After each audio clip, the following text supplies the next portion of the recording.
नमस्कार दर्शक बंधु नुआ एक कथा को लेकिन मु आसी जाइछि पुणी थरे आपण मानक आगरे।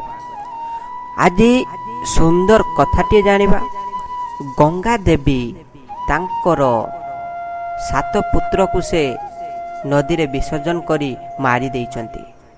कौन पाई से हत्या करिचंती, कौन रही सुंदर रहस्यर कथा ये आम पौराणिक कथा महाभारतर कथा ये किछि जानिबा जणेबार मुख्य लक्ष्य होची गणेश वाईटीसी।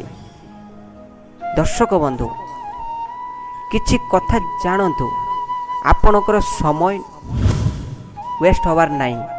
किछि कथा जानिले आपन को निश्चित आनंद हो। ये खराब कथा नुहे, ये सुंदर आमर महाभारत विषय कथा, रहस्यमय कथा। गंगा देवी काहींकि तांकर 7म पुत्र को नदी रे भसाई हत्या करथिले। प्रत्येक कथा पछर रहस्य किछि ना किछि थाए। तो कौन रही आज से रहस्यमय कथा जानिबा ता पूर्व कही रखे। चैनल जदि नुआ आसचांती तेबे चैनल को सब्सक्राइब करि नियंतु, बेल आइकन को प्रेस करि नियंतु, जाके लेटेस्ट वीडियो आपनक पाखरे पहुंचीबो। दर्शक बंधु सुंदर कथा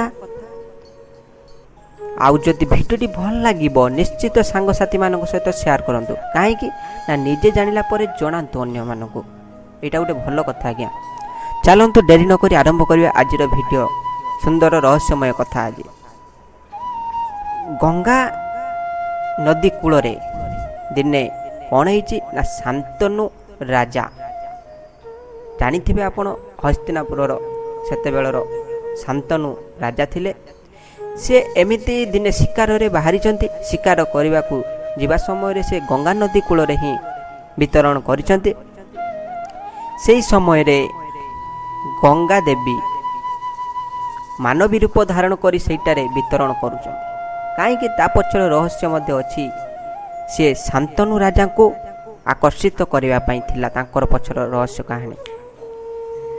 शांतनु राजा जेते बेले देखिले एक सुंदर कन्या वितरण करुछि, से मध्य विमोहित होई गले एवं ताको पाखकु आसिले, प्रेमर भिक्षा मध्य कले।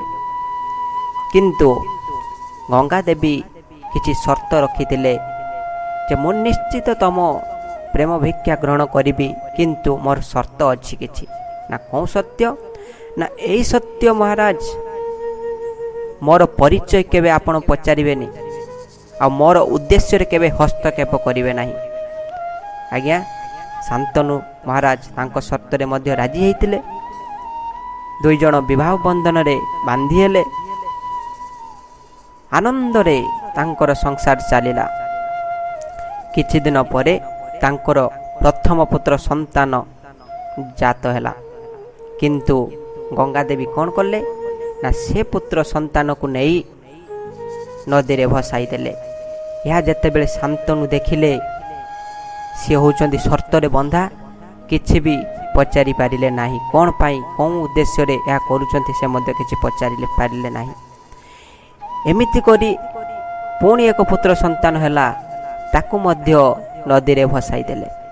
शांतनु किछि बुझी पारु नथिले कौन पाई एमिति करूचंती देवी, कौन रही कथा।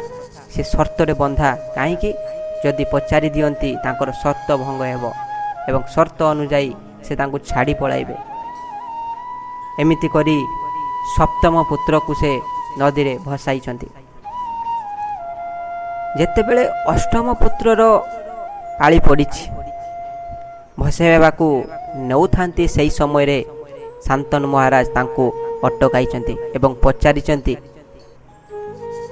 जेते बेले से पचारि देइचंती, गंगा देवी कहउचंती तमे मो शर्त भांगी देइच महाराज। काहेकि ना मु शर्त रखिथिली, शर्त अनुसार मु आपन को छाड़ी एठु पळै जिबी।